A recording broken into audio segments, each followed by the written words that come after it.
외우는가 이런 내용을 하고 있는데 보면 제가 가려서 보이나요? 뒤에가 이렇게 좀 이렇게 하면 좀 보이시나요? 말씀이? 네. 12절 말씀 보니까 시험이랑 시련이랑 같이 이렇게 쓰고 있죠. 그래서 어떤 이유 때문에 우리가 시험에 들게 되고 그 자체를 시련이라고 표현하는 걸 볼 수 있어요. 그랬을 때 그걸 잘 견뎌내면 뭐 행복이 온다든가 무슨 평안이 온다든가 이런 말씀을 해주셨으면 참 그나마 우리가 손에 잡힐 텐데 선물이 뭐였죠?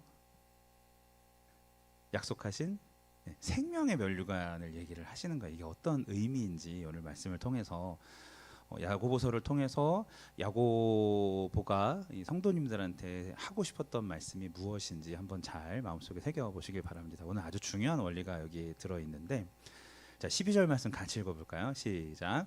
시험을 참는 자는 복이 있나니 이는 시련을 견디어낸 자가 주께서 자기를 사랑하는 자들에게 약속하신 생명의 면류관을 얻을 것이기 때문이라.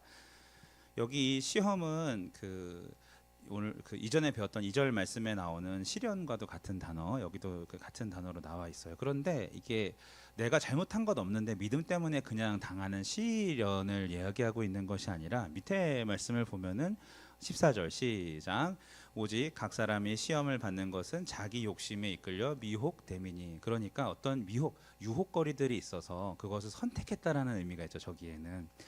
그러니까 우리는 왜 시험 얘기하면은 이게 테스트냐, 템테이션이냐, 트라이얼, 그 고난이냐 이런 거냐 따지는데, 예를 들어서 이런 거죠. 내가 만약에 이제 마약에 손을 댔어요. 유혹이 받았어. 손을 댔어요. 그 결과는 이제 뭐 중독이 되겠죠. 그래서 안 좋게 됐어요. 그러면 나는 어디서부터가 이 시련이 시작되는 거였을까요? 그러니까 처음 손 댔을 때부터인 거죠. 이거는 그러니까 내가 그 고난이 오기 전에 내가 그거를 손 댄 것부터가 이거는 우리가 유혹이라고 할 수 있죠. 하지만 그때부터 어쨌든 그 시련이 시작된 거잖아요. 그러니까 이걸 자세하게 나누기가 쉽지 않다. 그렇지 않아요. 성경도 요거는 유혹이야, 요거는 테스트야, 요거는 이거 시련이야 이렇게 얘기하고 있지 않고 같은 개념으로, 왜냐하면 사람한테 하는 메시지이기 때문에 그렇게 본다. 일단 그렇게 마음을 넓히시면 이해하기가 쉽습니다.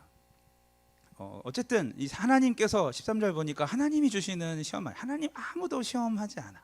하나님은 우리한테 막 유혹하고 막 이런 분이 아니시라는 거예요. 인격적이셔서 우리를 속이려 들지 아니하시고 항상 담백하게 다가오시고 우리가 준비될 때까지 기다려 주시는 분. 이건 더 말씀 안 하셔도 우리는 잘 알고 있어요. 그렇죠? 그리고 또한 시련을 견뎌내는 자가 있습니다. 오늘 말씀을 보니까. 그런데 여기 3명, 자로 끝나는 3명이 나오죠. 12절에 누가 있어요? 먼저는 시험을 참는 자. 두 번째는 뭐예요? 시련을 견뎌낸 자. 그 다음에 또 누가 나와요? 자기를 사랑하는 자. 이게 시험을 참는 자와 시련을 견뎌내는 자가 동의어로 나오고, 그리고 그 자기를 사랑하는 자가 유의어로 나와요. 그래서 이 사람들에게 주기로 했었던 생명의 면류관을 주겠다라고 표현해요. 비슷한 뜻으로 나오는 거예요. 의미가. 이 하나님을 사랑하는 사람들에게는 생명의 면류관을 준다고 하셨는데, 마찬가지로 시험을 참고 시련을 견디는 자들에게도 주겠다라는 말씀은 같은 급으로 보신다라는 말씀인 거죠. 그렇죠? 그래서 우리가 시련을 견디는 이유가 하나님을 사랑하기 때문에 하나님께 마음을 드리면 그런 것들을 이겨낼 수 있다라는 표현을 저렇게 하고 있다는 뜻이죠. 아멘. 네, 그래요. 자, 생명의 관은요, 그 성경에 2번 딱 나와. 여기서 한 번 나오고, 이 요한계시록 2장 10절 서머나 교회한테 여러분 이 말씀 들어봤죠? 죽도록 충성하라. 다시 말해요. 충성하다 죽어라. 이 말씀 기억나시죠? 이 땅에서의 생명이 끝이라면 이것은 굉장히 끔찍한 말이지만 하나님은 그 이후를 보고 있어요. 영원한 생명을 주겠다라는 것이 이 생명의 면류관이 나오는데, 거기에 이렇게 표현하고 있어요. 죽도록 충성하라. 둘째, 사망의 해를 받지 않는다. 자, 생명의 관을 얘기하는데 사망이 같이 나와요. 죽음에. 여러분 성경에서 생명의 면류관이 나오면은 죽음에 대해서 같이 생각하라 하는 그런 뜻이거든요. 시험의 그 근원이 아까 14절에서 보듯이 내 욕심에 이끌려서 비롯된다고 하시고, 이것이 시련으로 이어진다는 말씀인데, 자 봅시다. 14절 말씀 다시 읽어봅시다. 시작. 오직 각 사람이 시험을 받는 것은 자기 욕심에 이끌려 미혹됨이니. 이 욕심이 어디까지 갈까요? 15절 시작. 욕심이 잉태한 즉 죄를 낳고 죄가 장성한 즉, 네, 생명의 관이 나오면 사망이 나온다고요. 이렇게. 그래서 이 생명의 면류관 할 때 죽음이 나오는데, 욕심의 결말은 뭐예요? 사망에 이르게 된다는 것을 하나님이 이렇게 알려주고 계신 거예요. 우리들한테. 목사님, 욕심낸다고 다 죽나요? 이렇게 말할 수 있겠죠, 그렇죠?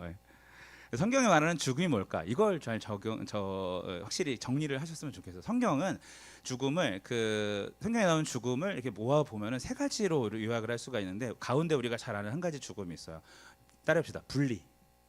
몸과 영혼이 분리되는 걸 우리는 죽었다라고 표현하죠, 그렇죠? 그래서 이건 세상 사람들도 알아요. 몸과 영혼이 분리되는 죽음을 육신의 죽음, 육체의 죽음이라고 표현하고 있고 그 전에 있는 죽음을 분리라고 보는 거예요. 그 전에 분리가 있어요. 하나님을 알지 못하고 그 영과 하나님의 영이 같이 있지 않는 자, 영접하지 않은 자들은 하나님의 영과 나의 분리가 돼 있죠, 그렇죠? 이것을 영혼의 분리라고 말을 하는 거예요. 뭐라고요? 영혼의 분리. 그래서 성경에 보면은 그 허물과 죄로 죽었던 너희들이라는 표현이 있어요. 허물과 죄로 분리됐던 너희들이라는 거야. 하나님은 죄와 함께 하실 수 없기 때문에 하나님을 모르고 살았던 너희를, 이런 표현이 여기에 해당하게 된다는 거죠. 두 번째는 육체의 죽음은 아까 얘기했듯이 몸과 영혼의 분리인 거죠, 그렇죠? 그러니까 살아있는 동안에 영과 하나님의 분리를 경험하고 있는 지금 여러분의 아는 지인들도 많고 이 세상 사람들 굉장히 많죠, 그렇죠? 이 사람들은 기회가 있다 없다?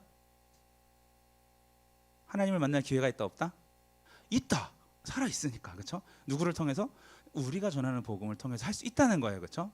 그거요. 그런데 그 몸과 육신의 분리는 성경에 보면은 히브리서 9장 27절 한 번 죽는 것은 사람에게 정하신 것이요라고 나와요. 여기 그 분리인 거죠. 그리고 그 말씀 끝에 뭐라고 나오냐면 한 번 죽는 것은 사람에게 정하신 것이요. 이게 두 번째 죽음인 몸과 영혼의 분리고 그 후에는 심판이 있으리니 이게 뭘까요? 따라합시다. 영원한 분리. 더 이상 기회가 없는, 우리가 죽은 뒤에 심판대 우리도 다 심판받습니다. 하나님 앞에서 판단을 받아요. 그래서 어떻게 돼요? 하나님께 더 이상 나아갈 수 없는 곳으로 지옥으로 내려가는 상태. 따라합시다. 영원한 분리. 이것도 죽음이라는 것은 둘째 사망의 해는 뭘까요? 그러니까 기회 있는 자들 말고 믿는 자들이니까 죽잖아. 첫째 사망, 몸과 이 영혼이 분리되고 둘째 사망의 해를 받지 아니한다는 아까 계시록 말씀은 심판대 앞에서 하나님과 영원한 분리를 받지 않는다라는 뜻이에요. 할렐루야. 이해가 가져서 죽음의 개념들이 이걸 지금 말하고 있는 거예요. 너에게 영생이 있을 거라는 말을 어렵게 이렇게 그러니까 이 당시 문화로는 이해가 가요. 헬라 문화권 안에 있었던 사람들이기 때문에 이해가 가요. 근데 지금 우리가 이렇게 들으면은 또 말씀을 좀 들으니까 알겠죠. 여기서 보면 예전에 성경에 허물과 죄로 죽었던 너희를 아까 그 표현이 하나님과 분리되었던이지만 또 한편으로는 이미 그대로 살아가면은 영원한 분리, 영원한 죽음이 예비되었던이란 뜻도 되겠지. 아까 그 말씀이. 그래서 우리는 영혼의 죽음, 육신의 죽음, 그 다음에 영원한 죽음, 성경이 말하는 죽음, 이것들이 있는 상태라는 것을 먼저 머릿속에다가 새겨줄 필요가 있습니다. 자, 그러니까 뭐라는 거예요? 16절에 뭐렇게 끝나요? 시작. 속지 말라는 거예요. 너희들이 그 욕심에 이끌리면 그게 뭔가 성취를 이루고 너희에게 만족을 주고 뭔가 좋을 거라고 생각하지만 그 끝은 뭐다? 분리다, 죽음이다, 영원한 죽음이다. 이걸 지금 말해주고 있는 거예요.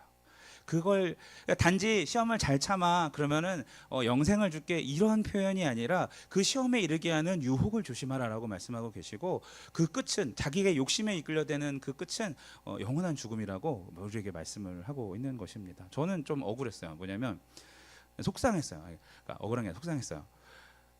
모든 인간은 다 아이로 태어나요, 그죠? 근데 무엇 때문에 누구는 구원에 이르고 누구는 심판에 이르러서 저렇게 영원한 죽음을 맞이하게 될까? 뭐 때문에 그럴까요? 이게 뭐라고 나와요?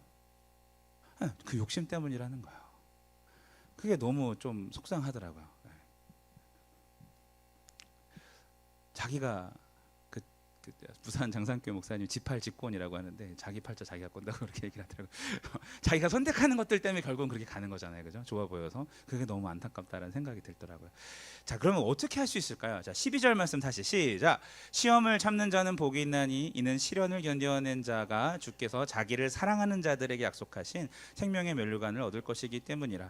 이 죽음으로 가는 과정을 보여줬어요. 욕심이 생길 때 이것이 내가 하나님을 사랑하는 자가 욕심을 이길 수 있다라는 마음을 가지고 이걸 이겨낼 수 있다는 거예요. 다시 말하면 하나님을 사랑하는 행위로 욕심을 잘라낼 수가 있다라는 표현인 거지. 그렇죠? 네. 욕심이 생길 때 내가 뭔가 이렇게 가지려 할 때 혹은 내가 어떤 욕심이 들었을 때 내가 지금 하나님을 사랑해서 할 수 있는 행동과 대치를 시켜 보라는 거예요. 그러니까 아주 쉽게 이제 어저께 제가 이거는 죄는 아니에요. 죄는 아닌데 그냥 이걸 한번 어떻게 해볼까 하다가 어제 제가 점심을 칼국수를 먹고 저녁을 육포 한 개 먹고 그냥 버텼어요. 이제 좀 이제 살을 빼고 싶어서. 근데 이제 좀 있으면 이제 뭐 촬영도 있고 그래서 하여튼 그렇게 했는데 그러니까 기도해 보면 하나님은 저의 건강을 원하세요. 저의 어떤 이런 부족함 때문에 제가 지금 뭐 혈압약도 먹고 있고 고지혈증 있고 이런 것들 때문에 막 조금만 해도 피곤해하는 이게 사역에 방해되는 것 같기도 해서 개인적으로 여러분 비만이 죄는 아닙니다만 그래도 그런 제 개인적인 그런 마음이 들어서 너무 배가 허기지더라고요. 근데 말씀을 준비하면서 그래 한번 해보자. 만약에 이걸 내가 욕심이라고 가정한다면 지금 음식을 먹고 싶은 욕구가 욕심이라고 가정한다면 이거를 이기려면 어떻게 할까? 내가 하나님을 향한 사랑을 내가 안 먹는 걸로 증명할 수 있다면 한번 해보겠다. 이런 재밌는 결단을 했어요. 그리고 딱 집에 가는데 아니 다를까 딸기랑 닭갈비랑 엄청 많은 거야. 근데 참 되게 신기한 게 뭐 그냥 살 빼야 되는데라고 이런 생각했으면은 이게 못 참겠어요. 너무 배가 고파서 아침도 안 먹고 점심 그랬는데 그거를 참을 수가 딱 있게 되더라고요. 이런 것처럼 다른 가치들은 모르겠는데 내가 하나님의 사랑을 증명하는 것이 이 방법이라면 나는 요거 할 수 있겠다라는 마음이 들더라고요. 예를 들어서 디모데전서 6장 10절에 돈을 사랑함이 일만하게 뿌리다. 이건 분명히 죄라고 얘기했어요. 돈을 사랑하는 그 마음이. 그럼 자 돈을 얻을 수 있는 좋은 기회가 딱 왔을 때에 욕심이 확 올라올 거. 이거 잘하면 엄청 땡기겠는데 이런 마음이 있을 때에 뭐 정당하게 버는 거 말고 그런 마음이 딱 들었을 때에 내가 이거 하나님을 사랑함으로 요거 안 할 수 있는 기회로 삼아 보자라고 딱 한다면 해낼 수 있다라는 거죠. 예를 들어서 디모데후서 3장에 또 이기심, 무절제, 화를 내고 싶은 거 뭐 등등 이런 여러 가지 욕심들이 확 올라올 때에 그때 이때가 내가 하나님을 사랑함으로 이거를 멀리할 수 있는 기회로 받아들이면 된다라는 거예요.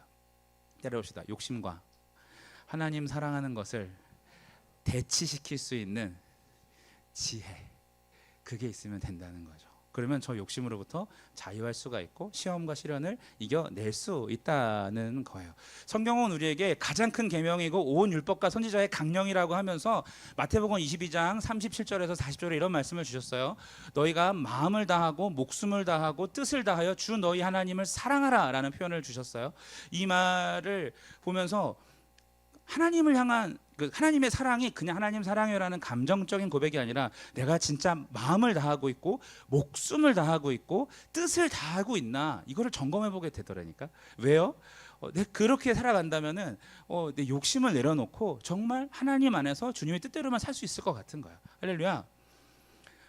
이것은 우리에게 죄와 상관없으시고 죄를 미워하시는 하나님께서 욕심을 버릴 수 있는 가장 좋은 단서를 우리에게 주신 거죠. 하나님을 사랑한다는 것이 감정이 아니라 정말 그러한 어떤 증명을 해내고 있는가, 다 하고 있는가라는 말씀입니다. 그래서 저는 이 말씀이 죄를 시작도 하지 말아라. 하나님을 간절한 마음으로 바라보고 앙망하고 삶으로 그 사랑을 증명해내라. 마음을 다하고 목숨을 다하고 뜻을 다하라 라는 말씀으로 다시 보이게 된 것입니다. 그러면 다른 말로 하면 이렇게 해도 돼요. 하나님을 사랑하는 게 쉬운지 어려운지는 내가 가진 욕심의 크기에 따라 달라질 수 있다는 얘기도 돼요. 뒤집으면 욕심이 많은 사람일수록 그게 힘들어요. 하나님을 다해 사랑하는 것이. 왜? 너무 좋아 보이거든. 하나님도 너무 좋은 분은 맞는데 이것도 나한테 되게 중요한 것들처럼 보이거든. 그래서 그게 온전한 사랑이 하나님은 더 좋은 것을 모르겠어요. 저 사실 솔직하게 말하면 목사님들 설교할 때 하나님은 가장 좋은 것을 주십니다라고 얘기할 때 저게 진짜 사실인 건 알겠는데 뭘 그런 걸 받아봤다는 걸 잘 못 느낄 때가 많았거든. 저도 잘은 모르겠지만 말씀을 믿어요. 그냥 하나님께서 가장 완벽하게 우리에게 합력하여 선을 이루시는 분이시기 때문에 나도 이 합력의 과정에 있다라고 그걸 믿긴 믿는데 어쨌든 하나님 안에 있으면 욕심을 버리고 일단은 망하진 않는다는 거죠. 그래서 좋게 될 수밖에 없다는 과정으로 간다는 이 딱 중심이 서게 되는 것입니다. 하나님이 아들 주심으로 자기의 사랑을 증명하셨듯이 우리는 그분께 의존하면서 죄에서 사망으로 이어지는 욕심의 길을 가지 않아야 하는 것입니다. 그 사랑을 증명하는 방법은 그것인 것이죠. 연약함이라는 이야기들을 많이 해요. 사람들이 제가 약해서 연약해서 사실은 매여 있는 경우가 많아요. 그럴 경우에는 하나님께 구하지 않고 이 정도는 기본으로 있어야 된다는 굳어버린 그런 핑계들 때문에 자기 자신을 더 바꾸고 더 하나님 앞에 이렇게 헌신할 수 있는 부분에 나가지 못하는 부분들이 더 있다라는 표현입니다. 물론 수고하고 지금 상황에서 와, 저 정도로 한다고 하시는 분들도 많이 있어요. 그러나 개인적인 부분들을 속을 보면은 하나님 앞에 사람마다 그게 다 다르니까 어떤 연약하다고 치부하면서 그것이 핑계가 될 수 있다는 거죠. 왜 그러냐 하면 지금 야고보서 이 초대교회 사람들한테 왜 이런 얘기를 할까요? 이들에게는 욕심이 뭐겠어요? 뭔 욕심이겠어요, 이들한테는? 우리처럼 인권이 보장된 세대가 아니에요. 그죠? 저번에 초창기 1장 때 얘기했듯이 사회적으로 이등심리 돼 있는 사람들이고 뭐 그 커뮤니티에 들어갈 수도 없는 그런 그 예수님을 믿는다라는 그 사실만으로 결국은 무덤으로 들어가서 살아야 됐던 이 사람들의 이런 상황이라는 거야. 그냥 사회적인 생존 욕구가 욕심이 돼버릴 만큼 핍박이 심한 때를 이들은 살고 있었어요. 이들에게 욕심은 우리가 생각하는 그런 거창한 게 아닐 수도 있다는 거예요. 그런데 여러분 놀랍게 이 초대교회 때가 성경 역사상 이 신약 역사상 가장 부흥했던 때입니다. 그러니까 우리는 환경이 안 좋아서 상황이 안 좋아서란 말을 하면 사실 성경과 맞지 않을 수도 있어요. 그럴수록 더 견고한 믿음을 세울 수 있다는 것이죠.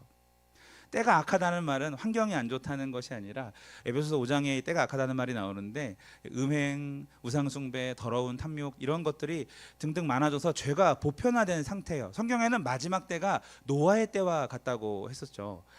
이 말은 노아의 때는 이런 얘기예요. 죄가 평범해지는 그런 시기가 온다는 거죠. 점점 갈수록 죄가 그냥 일상이 돼버리는 시기가 온다는 거예요. 하나님의 아들과 사람의 딸들이 결혼을 하고 같이 사는데 몸들뿐만 아니라 영혼들까지 섞여가지고 하나님 안에서 바른 가치를 추구하지 않고 그냥 자기가 뜻에 옳은 대로 소견대로 살아가는 사람들, 때가 얼마나 악하였으면 하나님이 그 사랑하는 사람들을 8명만 남겨놓고 싹 죽이셨을까요? 그죠? 여러분, 내 욕심의 기준을 세상에 두지 마시고 말씀에 두시길 바랍니다. 하나님은 너가 욕심이 소소한가, 뭐 죄가 소소한가 이렇게 그 범위를 그 규모를 얘기하지 않으시고 하나님께서는 욕심이 잉태한즉 죄를 낳고 죄가 장성한즉 사망을 낳는다. 과정만 얘기하셨어요. 욕심을 시작하지 말라고 단호하게 말씀하신 거죠. 적은 욕심도 하나님 앞에서 점검하시는 것이 하나님의 말씀대로 살아가는 삶일 것입니다. 사탄은요, 우리 욕심을 아주 잘 사용합니다. 그럼 사탄만 나쁜 놈일까요? 사실 더 적나라하게 말하면 사실 사탄 더하기 죄의 본성을 가진 채 하나님을 바라보지 않고 죄를 미워하지 않는 그 사람도 악한 사람입니다. 더 큰 문제는 우리 종종 자신에게 발생한 이런 시험이나 시련의 책임들을 마치 출애굽 백성들이 고난 중에 우리가 애굽의 포로로 있었더라면, 그러니까 환경이 지금 아니라는 거죠. 그때 있었으면 이렇게 안 됐을 텐데라고 어떤 상황이나 환경에 돌리거나 아담이 선악과 먹고 하나님이 찾았을 때 당신이 만든 여자가 주워서 먹게 하였나이다. 하나님께 책임을 돌린다거나 하나님 그때 막으셨으면 이런 식으로 할 때가 있다는 거죠. 저는 이거를 피해자 모드라고 얘기하고 싶어요. 그럴수록 하나님을 향한 사랑으로 승리한 본을 보여주는 능력자 모드가 되어야 한다고 생각합니다. 예를 들어서 코로나 때문에 우리 믿음이 약해졌다고 하지 맙시다. 여기 있는 분들은 안 할 거라고 신뢰해요. 사실 영적인 게으름이 코로나를 만나서 우리가 뻔뻔하게 얘기할 수 있는 것이지 코로나 탓으로 돌리는 건 피해자 모드가 아닐까 저는 그렇게 생각을 해요. 오히려 제 주변에는 코로나 기간 동안 모이기가 힘들어서 개인적인 영성에 더욱 힘을 써서 수많은 책들과 말씀을 읽고 암송해서 정말 탁월한 영성을 가지게 된 좋은 선배님들이 많이 계셔요. 환경을 탓할 게 아니라는 거죠. 우리의 중심에 나의 게으름과 게으를 수 있겠죠. 편할 수 있겠죠. 우리의 본성이니까. 허나 하나님께서 무엇을 원하시는가를 생각하지 않고 살아가는 나의 주인됨이 있을 때 그 욕심에 우리는 넘어질 수 있다는 사실을 기억하시길 바랍니다. 결론을 처음에 말씀드렸습니다. 하나님을 사랑하는 것과 내 욕심을 대치시켜서 하나님을 사랑하는을 증명할 수 있는 기회이다 라고 여기시는 저 여러분 되시길 예수님 이름으로 축복합니다.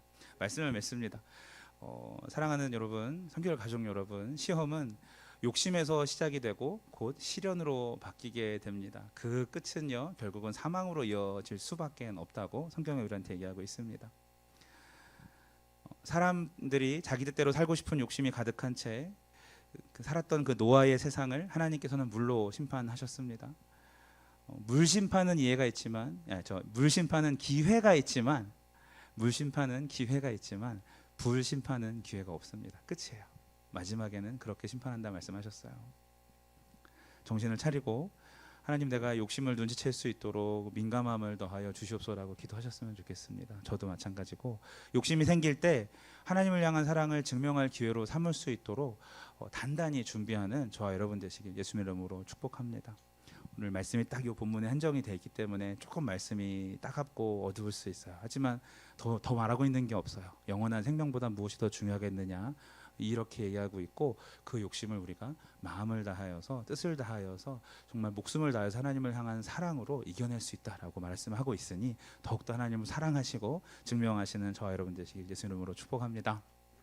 같이 통성으로 기도하는데, 먼저는 이렇게 기도했으면 좋겠습니다. 나는 다하고 다하여 하나님을 사랑한다는 말씀을 들었는데, 정말 내가 다하고 있는가를 돌아보시고, 하나님, 제가 마음과 목숨과 뜻을 다하는 믿음의 사람이 되고 싶습니다라고 기도합시다. 그리고 이 말씀대로 욕심을 이기면서 살아가는 사람, 시험을 이기는 방법을 얘기하셨는데, 정말 주를 향한 사랑을 증명하는 기회로 내 욕심이 생길 때 그것을 활용할 수 있도록 인도하여 주시옵소서. 우리 이렇게 주여 한번 외치고 통성으로 기도합니다. 주여! 하나님, 성경이 이야기하고 있는 하나님, 조금 딱딱하지만 아픈 말씀, 하나님 우리의 삶을 돌아보게 하시고, 하나님, 우리가 과연 하나님 정말 다한 자로 살아가고 있는가.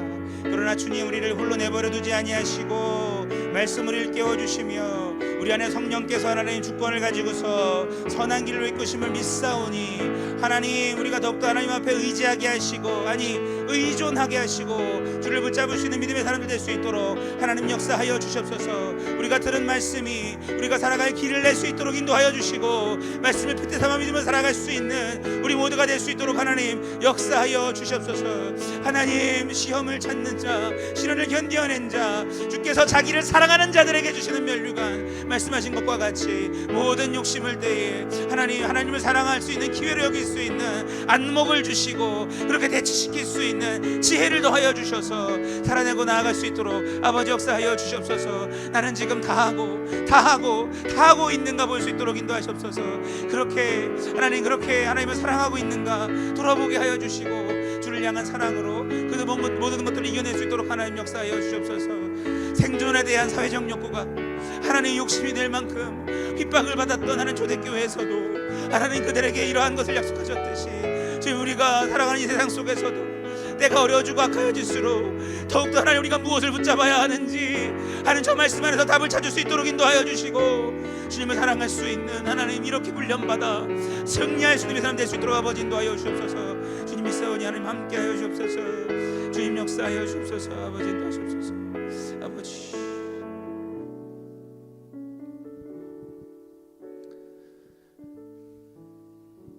하나님 말씀 안에서 길을 찾습니다.